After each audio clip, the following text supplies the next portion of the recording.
warahmatullahi wabarakatuh. Perkenalkan, nama saya Reza Lydia Sari, SPSI MSI. Saya merupakan salah satu dosen dari Fakultas Psikologi Universitas Erlangga.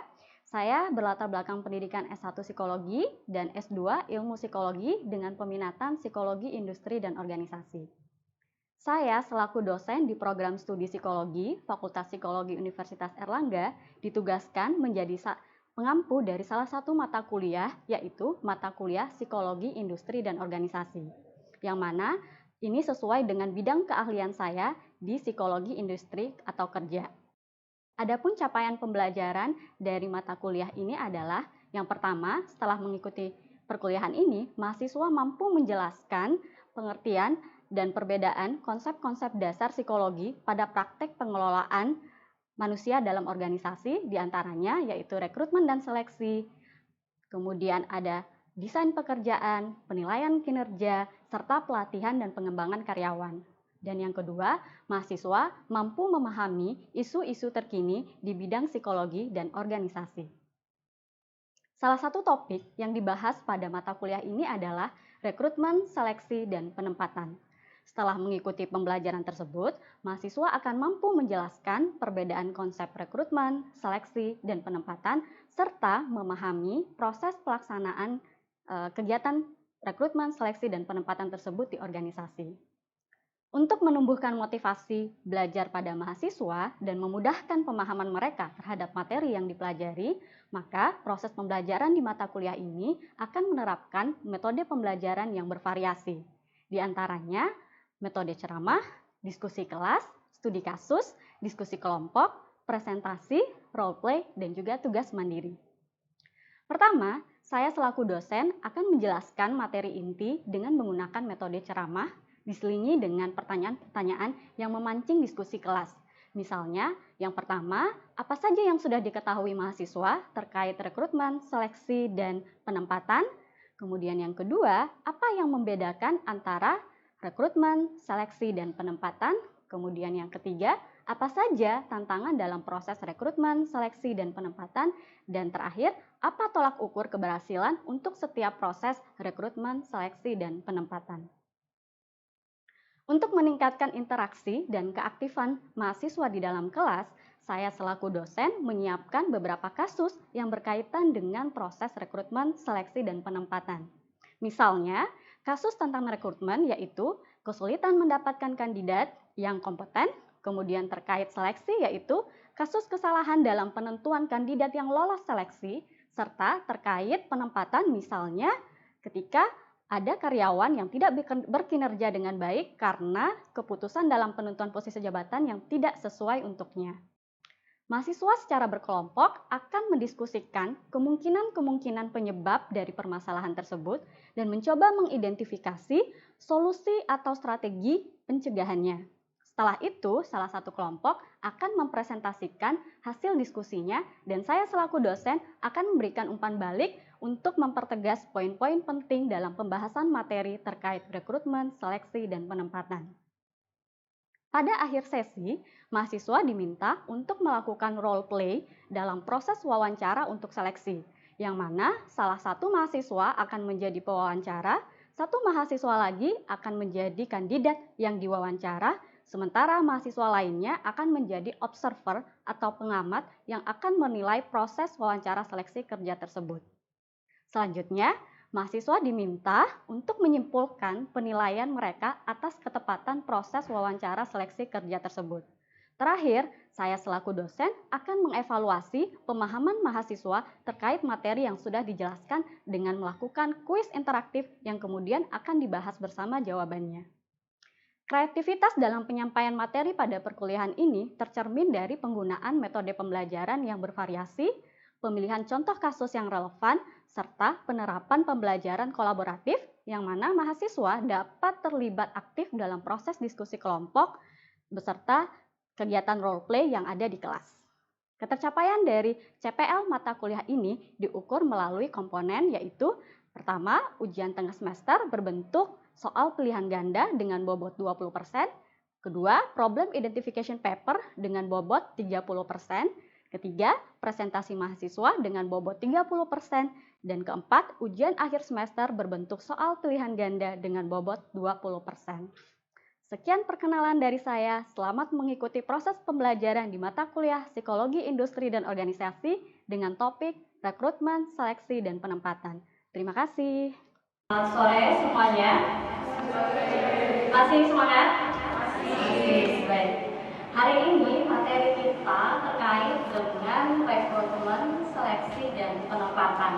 Ya, sebelumnya saya mau tanya dulu, apakah sudah pernah mendengar istilah rekrutmen sebelumnya? Sudah. Seleksi? Sudah. Penempatan? Sudah. Oke. Apakah kalian sudah tahu kira-kira apa bedanya rekrutmen dengan seleksi? Ada yang mau coba jawab? Rekrutmen itu kita ngapain? Seleksi itu kita ngapain?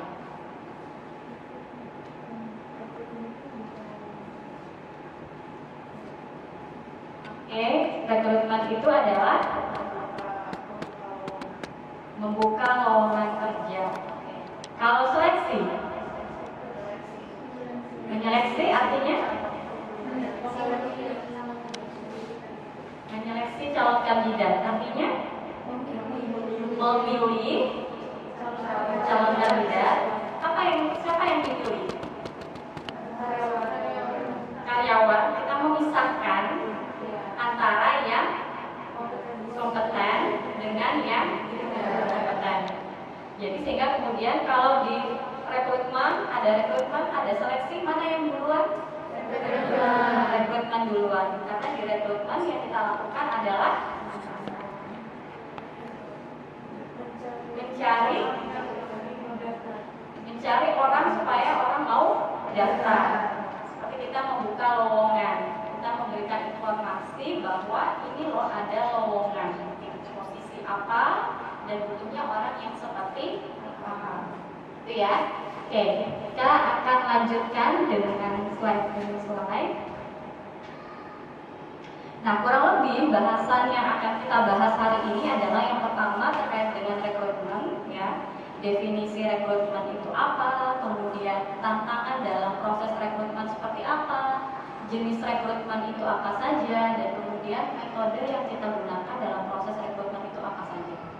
Kemudian nanti di seleksi ada definisi dari seleksi, ada tahapan dari seleksi, jenis keputusan seleksi, dan kemudian di penempatan nanti ada placement dan classification, dan terakhir kita ada aktivitas kelas yaitu diskusi kasus, presentasi, role play, dan ada kuis. Oke, kita mulai pertama dari rekrutmen. Nah, rekrutmen itu sebuah proses menarik atau mengajak orang lain. Seperti kalian bilang tadi ya, kita seperti memberikan pengumuman, ada lowongan ya, sehingga kemudian orang akan tahu ada posisi yang kosong dan mereka kalau misalnya tertarik atau merasa cocok dengan posisi tersebut, mereka akan mengirimkan lamarannya. Ya. Kemudian yang harus digarisbawahi juga adalah tidak hanya mengajak orang. Kita berharap bahwa ketika kita mengajak orang untuk melamar, yang datang melamar itu memang orang yang kita inginkan, yaitu orang yang memang sesuai dengan kriteria yang sudah kita tetapkan. Ya. Oke. Kemudian menentukan bagaimana metode rekrutmen dan target pelamar itu menjadi kunci keberhasilan proses rekrutmen itu sendiri. Kalau di rekrutmen tadi tujuannya adalah untuk mengajak orang melamar ya, di posisi yang sedang kosong tadi. Kira-kira kita bisa bilang bahwa proses rekrutmen kita itu berhasil ketika apa? Indikator keberhasilan dalam proses rekrutmen. Jawab. Ketika pendaftar itu sesuai dengan apa yang kualifikasi dari pekerjaan. Makanya yang melamar banyak, dari sekian banyak yang melamar memang orang-orang yang memenuhi kualifikasi. Dan kemudian ada satu lagi yang juga kita harapkan dalam proses rekrutmen, dianggap rekrutmennya berhasil. Kalau misalnya proses tadi itu kita lakukan dan berhasil, dan ternyata kita hanya mengeluarkan dana yang sedikit. Jadi memang efisien ya, efektif dan efisien. Bagaimana caranya dengan biaya sekecil mungkin kita bisa dapat banyak kandidat ya, kandidat sebanyak mungkin, dan kemudian dari sekian banyak itu ternyata terpilih orang-orang yang memang qualified ya, jadi banyak yang memenuhi kualifikasi. Nah, tapi ternyata dalam proses rekrutmen itu ada tantangannya ya. Tantangan dalam proses rekrutmen itu bisa berkaitan dengan kondisi ekonomi, jenis pekerjaan, reputasi organisasi, dan tingkat urgensi pekerjaan tersebut. Pertama, terkait dengan kondisi ekonomi, ini misalnya kita bicara terkait dengan kondisi ekonomi perusahaan ya. Kenapa rekrutmen ini berkaitan dengan kondisi ekonomi perusahaan? Ada yang mau mencoba menjawab? Tidak apa-apa, kalau salah nanti diperbaiki. Kenapa kondisi perekonomian itu juga menjadi tantangan dalam proses rekrutmen? Ya, silakan.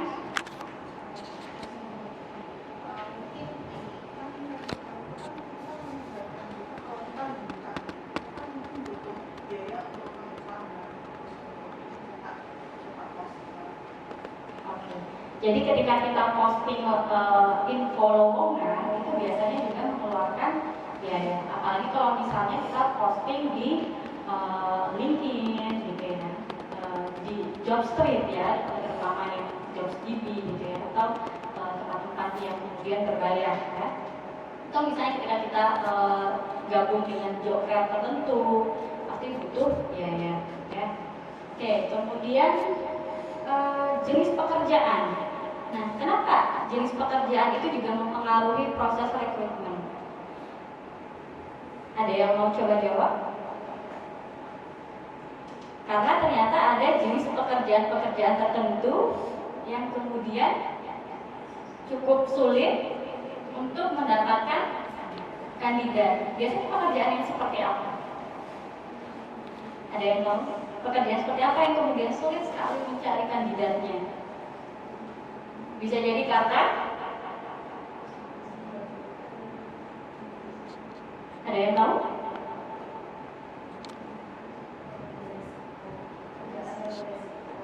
Ya, pekerjaan dengan resiko yang tinggi ya, yang mungkin buat beberapa orang itu berpikir 2 kali untuk melamar ke sana ya. Atau misalnya pekerjaan yang memang dengan tingkat tuntutan pekerjaan yang cukup tinggi ya, sehingga kemudian orang juga akan berpikir untuk melamar. Kemudian juga reputasi organisasi. Kira-kira semakin baik reputasi organisasi, semakin mudah proses rekrutmennya atau semakin sulit proses rekrutmennya? Rekrutmennya semakin mudah. Proses seleksinya semakin sulit buat si kandidat ya. Tapi kalau buat si penyelenggara seleksi ya nggak sulit gitu ya. Yang sulit adalah persaingan antar kandidat ya. Jadi kalau reputasinya, organisasinya memang reputasinya sudah bagus, maka dia dengan mudah, karena orang pasti tertarik untuk memasukkan lamarannya. Tapi kalau misalnya ternyata reputasi organisasinya cukup buruk, misalnya terkenal pelit ya, atau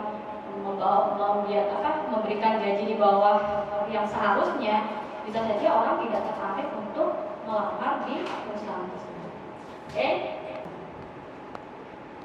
Oke, berikutnya ini seleksi ya. Tadi kalian sudah sempat bahas ya apa bedanya rekrutmen dan seleksi.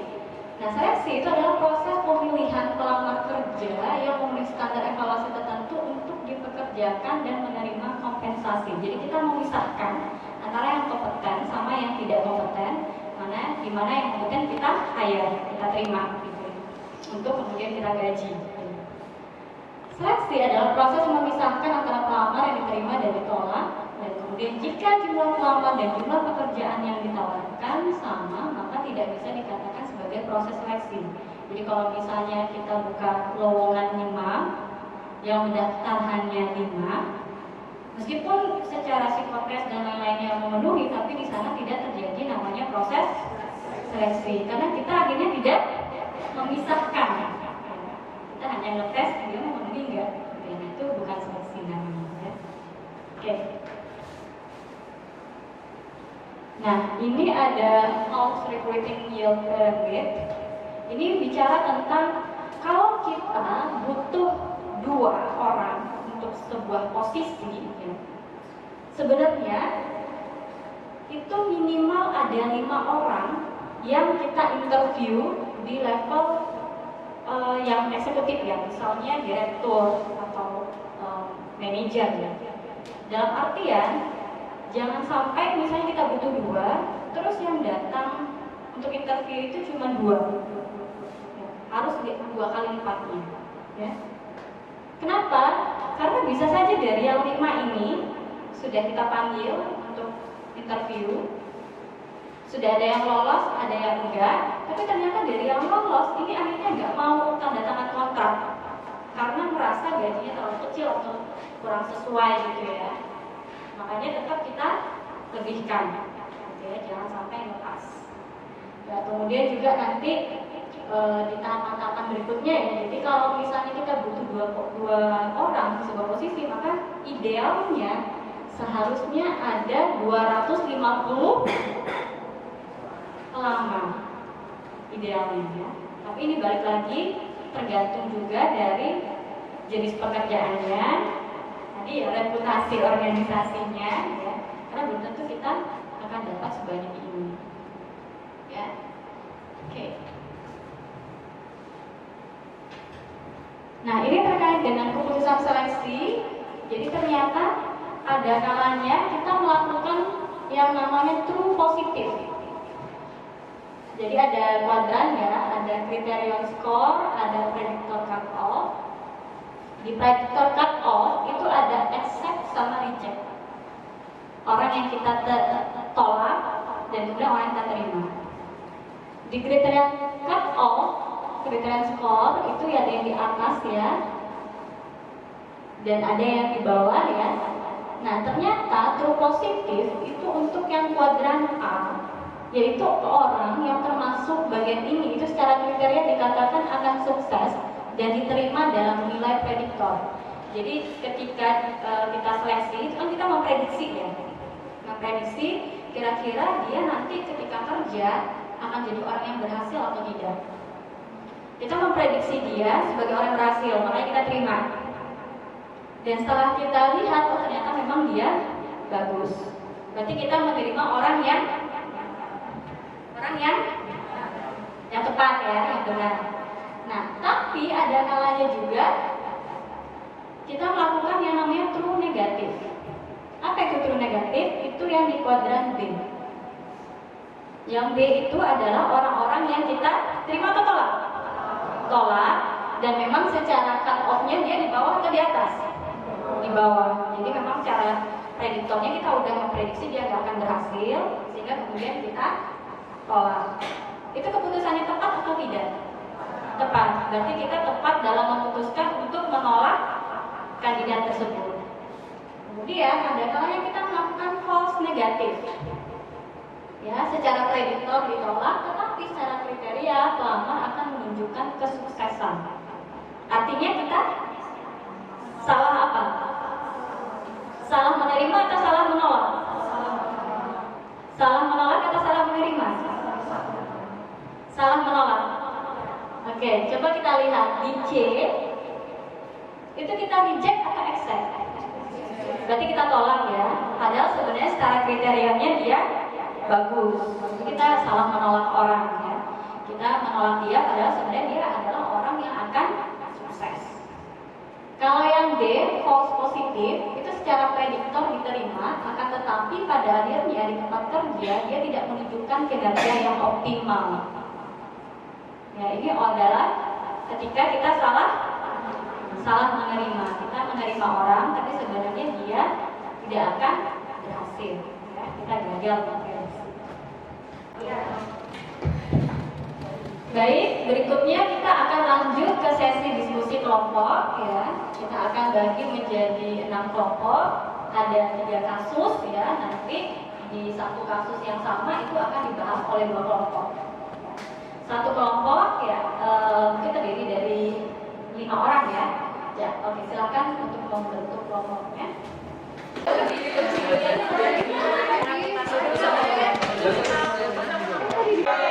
Oke, kenalin kami dari kelompok 1 mau mempresentasikan ini hasil dari diskusi kami sebelumnya. Oke, tadi kasus kami itu mengenai rekrutmen sekretaris yang dimana selama beberapa minggu itu belum ada yang mendaftar. Ada yang daftar tapi belum memenuhi kualifikasi yang ada. Kenapa sih demikian, Nata? Karena yang pertama penyebabnya menurut kelompok kami adalah metode rekrutmennya itu kurang tepat. Untuk yang kedua, hanya mempublikasi lowongan pada web perusahaan saja.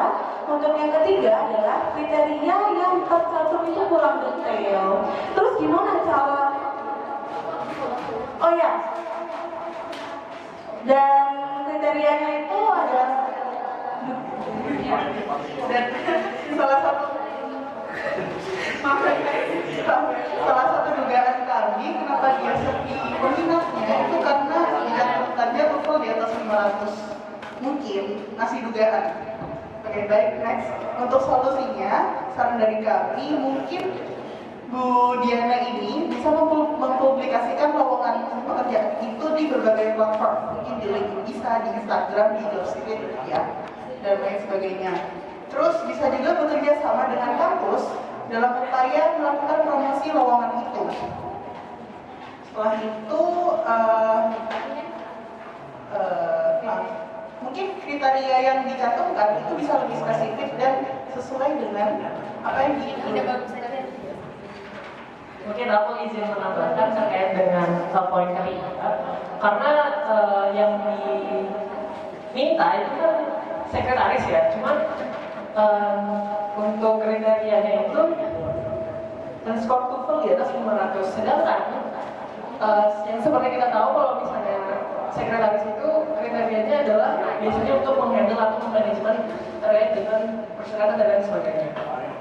Jadi di situ seharusnya dicantumkan supaya lebih jelas, karena mungkin itu jadi sesuatu penyebab kenapa pelamarnya jadi gak banyak, karena ya kriterianya itu gak jelas gitu. Jadi sejoganya memang si rekruter itu harus mencantumkan kriteria dengan jelas dan juga menyebarkan terkait dengan rekrutmen itu tidak hanya di web perusahaan, tetapi juga bisa di LinkedIn, bisa di sosial media, atau bisa juga di kampus, bisa juga lewat memperbaiki terkait dengan reputasi dari organisasi atau perusahaan tersebut.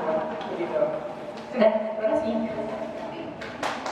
Oke, kita kasih aplaus untuk kelompok 1. Ya, jadi kalau dilihat dari jawabannya, memang inti jawabannya tadi adalah apa tadi? Ya, yang pertama metode ya, metode rekrutmen. Jadi kalau misalnya kita pengen dapat banyak pelamar, maka pilihlah metode rekrutmen yang sesuai dengan target. Ya, jadi kalau misalnya tadi masih hanya mengandalkan web perusahaan, mungkin orang tidak akan secara berkala untuk mengecek web perusahaan ya. Jadi bisa jadi kita lebih masif ya dengan menggunakan media sosial gitu ya. Tadi bisa kita ke kampus-kampus ya, kampus recruiter gitu. Kemudian juga tadi permasalahan yang kedua bisa juga karena yang 1 dan 2 hampir sama ya. Yang poin ketiga itu terkait dengan kriteria kurang detail ya. Jadi biasanya penentuan kriteria itu juga menentukan gitu ya, apakah kemudian akan dapat banyak pelamar atau tidak. Jadi pastikan yang pertama kriteria yang kita tetapkan itu memang sesuatu yang relevan ya dengan bidang pekerjaannya. Dan kemudian ketika kita memang merasa pengen butuh orang yang kemampuan bahasa Inggris gitu ya, kita mempersyaratkan misalnya TOEFL di atas 500, kira-kira untuk level sekretaris itu mudah atau enggak? Atau misalnya juga bisa lebih spesifik lagi ya, misalnya dia nggak punya skor TOEFL, tapi dia punya IELTS, bisa saja kan? Atau dia punya sertifikat bahasa lainnya gitu ya. Dan juga yang mungkin yang masih berlaku gitu ya. Jangan-jangan udah pernah nih TOEFL 500, tapi ternyata itu 10 tahun yang lalu gitu ya. Jadi harus spesifik gitu ya. Semakin spesifik akan semakin lebih bagus dan orang tidak ragu gitu ya, akan jadi lebih yakin untuk melamar. Ya. Oke, terima kasih untuk kelompok 1, terima kasih aplaus. Karena nanti salah satu siapa nih? Ayah akan menjadi wawancara dan kemudian Farid akan menjadi kandidat yang diwawancara. Silakan. Baik, selamat siang Pak Ri. Sebelumnya kenalkan saya Aya di sini sebagai HRD dari perusahaan X yang menjadi wawancara pada interview kali ini. Sebelumnya mungkin boleh perkenalan terlebih dahulu. Baik Ibu, terima kasih atas waktu yang telah diberikan. Perkenalkan, nama saya Haris Sastra. Background pendidikan saya berasal dari S1 Psikologi. Kamu lamar itu kan pada bagian customer service. Apakah sebelumnya kamu memiliki pengalaman dalam bidang tersebut?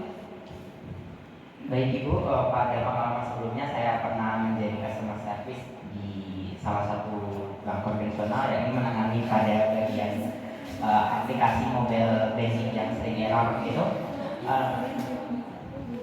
Oh begitu. Apakah sebelumnya sudah ada konsumen atau klien yang komplain mengenai masalah banking tersebut dan bagaimana cara kamu menangani customer atau klien tersebut yang mungkin marah-marah? Baik Ibu, untuk cara saya menangani customer tersebut, untuk permasalahan sendiri pada waktu itu permasalahan tentang bankingnya yang sering lemot dan tidak bisa login gitu, cara mudahnya saja. Jadi untuk si customer tersebut itu langsung marah-marah, kenapa yang saya kok tidak bisa login dan lain sebagainya. Jadi saya tidak menanggapi, tidak berusaha terpancing emosi saya begitu, tapi saya langsung memberikan arahan kepada si customer untuk berusaha menyebutkan nama, terus nomor ID-nya, terus nomor rekeningnya berapa, terus saya langsung berusaha untuk masuk ke website dari perusahaan bank tersebut untuk berusaha riset. Cara ya dalam proses seleksi itu, kemudian tadi dia mengkonfirmasi juga ya tentang jabatan apa yang sebenarnya dilamar ya oleh si kandidat ya. Kemudian tadi ada pertanyaan juga yang diberikan oleh interviewer kepada interviewee ya. Pemilihan dari kata-katanya ya, kemudian juga pertanyaannya itu disesuaikan dengan kriteria ya. Tadi yang ditanyakan adalah pengalaman ya, apakah memang sudah pernah punya pengalaman sebelumnya di jabatan tersebut. Kemudian ada critical incident-nya, yaitu apakah pernah punya pengalaman di mana dia harus atau dia berhadapan dengan customer ya yang komplain gitu ya. Kemudian tadi oleh kandidat juga sudah dijawab. Dan kemudian dipastikan lagi oleh interviewer dengan menanyakan bagaimana hasilnya gitu ya. Respon yang diberikan tadi kira-kira hasilnya bagaimana. Dan akhirnya disampaikan hasilnya ya. Oke.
Terbuka untuk nelayan umum di luar.